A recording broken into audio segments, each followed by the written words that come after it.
Joules को अपनी नई पेंटिंग शुरू करने के लिए एक जबरदस्त प्रेरणा मिल गई। जूल्स के साथ एक रूममेट रहती।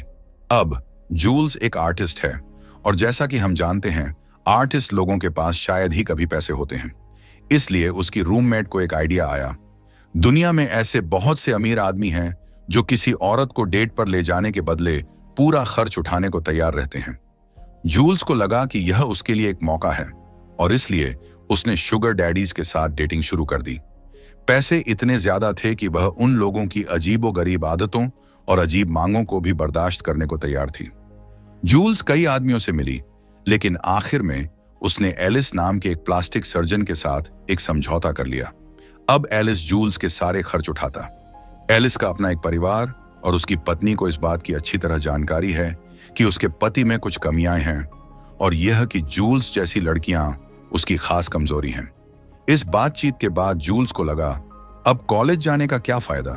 पैसे देखकर, जो उसकी उम्मीद से कहीं ज्यादा थे, उसने अपने बाकी सभी क्लाइंट्स को छोड़ दिया और पूरी तरह से उस सर्जन पर ध्यान देना शुरू कर दिया। उस आदमी को ट्रांस महिलाओं के साथ अजीबोगरीब हरकतें करने का एक अनोखा ही जुनून। रू को स्ट्रिप क्लब में प्रमोशन मिल गया। अब वह सिर्फ लड़कियों को ही मैनेज नहीं कर रही, बल्कि हथियारों के व्यापार की भी देखरेख कर रही। जिसे भी बंदूक चाहिए, उसे बस रू के पास आना होता। वह भारी हथियार रखती है। ये सभी 3D प्रिंटेड होते हैं, जिसका मतलब है कि इन पर कोई सीरियल नंबर नहीं होता और न ही कोई ऐसा सुराग होता है जिससे इनका पता लगाया जा सके। वह यह सामान सीधे कार्टर्स को बेच रही। रू अपने कामों को यह कहकर सही ठहराती है कि उसके पास मौजूद 90% सामान अमेरिका से बाहर मेक्सिको भेजा जा रहा। रू कमीशन पर काम करती है और फिलहाल वह employee of the month. Alamo उससे कहता, बस अपना काम करती रहो। रू जवाब देती है कि वह ऐसा तब तक ही करेगी जब तक उसके पास कोई कानूनी बिजनेस शुरू करने के लिए पर्याप्त पैसे नहीं हो जाते। यह सुनकर अलामो भड़क उठता है और पूछता, क्या तुम यह कहना चाह रही हो कि मेरा बिजनेस कानूनी नहीं है? वह यह बात सामने रखता है कि शुरू में तो लॉटरी भी गैर कानूनी थी, लेकिन आखिरकार वह भी कानूनी बन गई। अलामो उसे याद दिलाता है कि इस दुनिया में असल में सिर्फ एक ही चीज मायने रखती है, ताकत। और पैसे कमाना भी एक तरह की ताकत ही।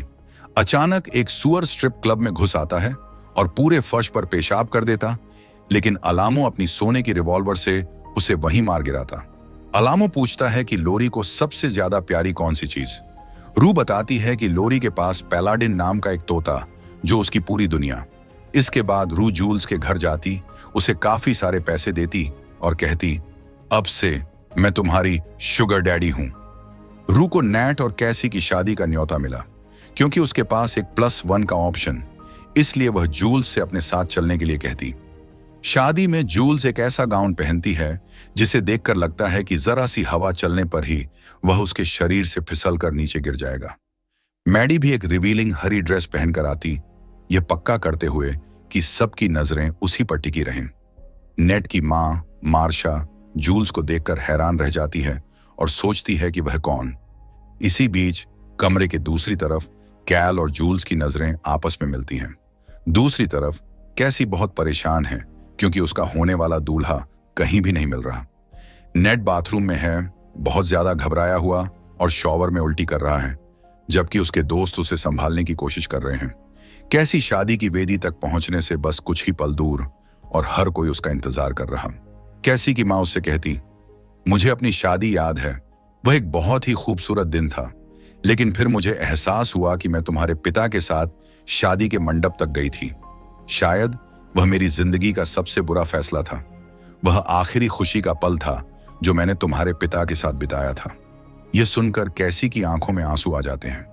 वह अपनी शादी को लेकर पहले से ही घबराई हुई थी और उसकी मां ने उसकी घबराहट को और भी बढ़ा दिया था। खैर, शादी हो जाती। जब वे एक दूसरे को किस करते हैं तो हर कोई खुशी से चिल्ला उठता। पति पत्नी के तौर पर जब वे एक दूसरे का हाथ थाम कर चलते हैं तो हर कोई उनके लिए तालियां बजाता। ठीक उसी समय जब नेट और कैसी फोटो खिंचवा रहे होते हैं, रू को अलामो से एक फोन आता है और उसे वहां से जाना पड़ता।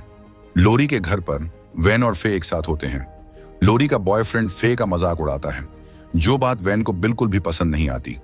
तभी लोरी अंदर आती है और बताती है कि उसे अलामो से एक मैसेज मिला है। हमें अभी भी तुमसे वह सामान चाहिए, हम उसे लेने के लिए रू को भेज रहे हैं। वेन कहता, हमें रू को किडनैप कर लेना चाहिए। लोरी जवाब देती, असल में रू का वापस आना उसके लिए ही अच्छा होगा। शादी की रस्में पूरी हो चुकी हैं और अब रिसेप्शन का समय। कैसी और नेट दुनिया के सबसे खुशहाल जोड़े की तरह दिखने की पूरी कोशिश कर रहे हैं। तभी कैल माइक्रोफोन अपने हाथ में ले लेते हैं। नेट अपने भाई को इशारा करता है कि वह तैयार रहे। जैसे ही पिताजी कुछ भी अटपटा बोले, माइक्रोफोन उनसे छीन लेना। कैल बोलना शुरू करते हैं, आप सबने शायद मेरे बारे में बहुत कुछ सुना होगा, लेकिन असली विजेता तो मेरा बेटा। आज उसकी शादी हो रही है। कैल आगे कहते हैं, जरा उसकी पत्नी को तो देखिए। इस कमरे में ऐसा कौन है जो यह दावा कर सके कि उसने उससे भी ज्यादा बेहतरीन महिला से शादी की है। जूल्स बाहर जाती है और वहां उसे कैल दिखाई देता। कैल जूल्स से उसे फिल्माने के लिए माफी मांगता। वह समझाता है कि उसने वह वीडियो सिर्फ अपनी हवस मिटाने के लिए बनाया था, उसे बांटने के लिए नहीं। जूल्स हैरान रह जाती है कि जब कैल गिरफ्तार हुआ था तो पुलिस उसे ढूंढते हुए क्यों नहीं आई। कैल बताता है कि पुलिस ने असल में उसे किसी दूसरे वीडियो के सिलसिले में पकड़ा था। वह यह राज भी खोलता है कि जूल्स वाला वीडियो असल में कभी पुलिस तक पहुंचा ही नहीं। जूल्स को एहसास होता है कि जरूर नेट ने ही वह टेप नष्ट कर दिया होगा। कैल उससे कहता है कि वह बहुत ही शानदार दिख रही और जब वह जाने के लिए मुड़ती तो वह उसके लिए सीटी बजाता। जब रू अलामों के लिए सामान लेने लोरी के घर जा रही होती तो उसे फेज का फोन आता। फेज उसे बताता है कि वह पार्कोर का इस्तेमाल करके जेल से भागने का प्लान बना रहा। रू मजाक में जवाब देती, अगर तुम कभी जेल से भागो तो मुझे बताना, मैं तुम्हें लेने आ जाऊंगी। इसी बीच रिसेप्शन पर मैडी उन दोनों को घूर रही होती। तभी अचानक नसीम अंदर आ जाता। नसीम कहता, तुम्हें नहीं लगता कि इतनी महंगी पार्टी देना बेवकूफी, जबकि तुम्हें अभी भी लोगों के पैसे चुकाने हैं। बात और भी बिगड़ गई जब नेट और कैसी के दोस्तों ने यह सब सुन लिया और घबरा गए, क्योंकि उन्होंने नेट को काफी बड़ी रकम उधार दी थी। नसीम यही नहीं रुका, उसने शादी में परोसी गई हर एक महंगी डिश की तरफ इशारा करके उनका मजाक उड़ाना जारी रखा। जब कैसी ने पूछा कि वह कौन, तो नसीम ने जवाब दिया, मैं कभी नेट का दोस्त हुआ करता था, लेकिन अब मैं उसका सबसे बुरा सपना बनने वाला हूं। नेट को धमकी देने के बाद नसीम वहां से चला गया। कैसी और नेट अपना पहला डांस शुरू करते हैं। नेट उसे मुस्कुराते रहने और परेशान न होने के लिए हिम्मत देता और उसे भरोसा दिलाता है कि सब ठीक हो जाएगा। नेट कहता है कि अब से उन्हें शायद कम बजट में गुजारा करना पड़ेगा। डांस के दौरान वह एक काल्पनिक फंदे का इस्तेमाल करके उसे अपनी ओर खींचता। कैसी अपनी भावनाओं पर काबू पाने की कोशिश करती, क्योंकि गरीब होने के ख्याल से ही वह बुरी तरह डर जाती। नेट एक्टिंग करने में उससे कहीं ज्यादा बेहतर, जबकि कैसी पूरे समय ऐसी लगती है जैसे वह बस रोने ही वाली हो। उन दोनों को देखकर मैडी चिढ़ जाती है और गुस्से में शादी से बाहर चली जाती। अब नेट को अपने पड़ोसी फ्रेडी को मनाना, जिसने इस प्रोजेक्ट में पैसे लगाए थे। नेट एक मनगढ़ंत कहानी बनाता है कि उनकी नई कंस्ट्रक्शन साइट पर एक दुर्लभ फूल मिला, जिसकी वजह से परमिट रोक दिए गए हैं और शहर के अधिकारियों ने काम बंद करवा दिया। नेट कहता, अरे सब ठीक है, बस अपनी पत्नी से कह देना कि वह अपना मुंह बंद रखे। फ्रेडी की पत्नी कैसी को बता रही है कि उन्होंने अपने बच्चों की कॉलेज की पढ़ाई के लिए जमा किए गए पैसे इस बिजनेस में लगा दिए हैं, लेकिन कैसी इन सब बातों से पूरी तरह बेपरवाह बनी रहती। नेट बाहर निकलता और जूल्स को देखकर उससे कहता है कि उसे खुशी है कि वह आई। इस बीच कैसी को बस एक ही चिंता सता रही है कि कहीं उसका पति गरीब न हो जाए। जब वह नेट पर चिल्लाते हुए एक बोतल खोलने की कोशिश करती तो उसका कॉर्क उछलकर सीधे नेट के चेहरे पर जा लगता। नेट का भाई उसे शांत करने की कोशिश करते हुए कहता, शांत हो जा भाई, यह तो बस एक हादसा था। लॉरी के घर जाते समय रू की मुलाकात बिशप से होती, जो उसके पीछे पीछे चलने लगता। जब वे लॉरी के घर पहुंचते हैं तो वैन एक शॉटगन लिए हुए बाहर निकलता। बिशप शांति से अपनी जैकेट उतारता, अपनी बंदूक निकालता, उसे सौंप देता और फिर अपनी जैकेट वापस पहन लेता। घर में घुसते ही बिशप कहता, हम कुछ सामान खरीदने आए हैं। अलामो अब भी तुम्हारे साथ बिजनेस करना चाहता। वह तुम्हारे कॉम्पिटिटर के पास जा सकता था, लेकिन उसे तुम्हारे रेट पसंद हैं। लेकिन सबसे पहले हमें सामान को टेस्ट करना होगा। लोरी रू से पूछती है कि उसे वापस लाने के लिए क्या करना होगा, लेकिन रू बस यही जवाब देती है कि उसे अलामों के लिए काम करना पसंद। तभी बिशप को एक तोता दिखाई देता है और वह कहता है कि उसे पक्षी बहुत पसंद हैं।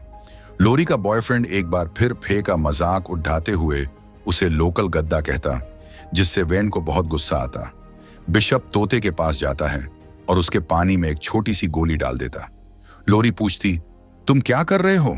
वह पीछे मुड़ता, एक पंख उठाता, उसे अपने बालों में लगा लेता और मुट्ठी भर पैसे हवा में उछाल देता।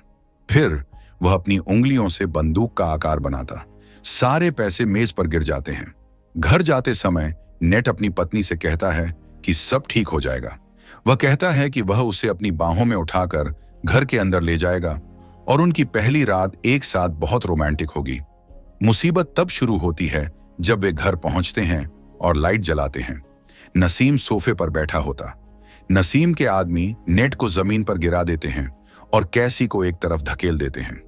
कैसी का चेहरा खून से लथपथ हो जाता। नेट सीढ़ियां चढ़ने की कोशिश करता, लेकिन कैसी जमीन पर बेसुध पड़ी है और उसकी नाक से खून बह रहा। कैसी रोने लगती और ठीक उसके पीछे नेट की बेरहमी से पिटाई की जाती।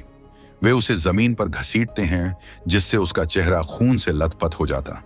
मुझे मेरा पैसा चाहिए, नसीम ऐलान करता और फिर नेट के पैर की छोटी उंगली काट देता। कैसी डर के मारे चीख पड़ती और नसीम उससे कहता, कुछ लोगों को विरासत में दौलत मिलती, जबकि दूसरों को कर्ज। इसी बीच जब रू घर की ओर जा रही होती तो सायरन बजाती हुई एक गाड़ी उसका पीछा करने लगती। वे खिड़की पर दस्तक देते हैं और रू को बाहर आने का हुक्म देते हैं। वे नारकोटिक्स डिवीजन से हैं। जूल्स घर पहुंचती है और एलिस द्वारा भेजे गए फूल देखती। दूसरी तरफ लोरी सो रही होती। तभी तोता पानी पीता है। अचानक वह एक तीखी चीख मारता है और अपने पिंजरे के तल पर गिर पड़ता।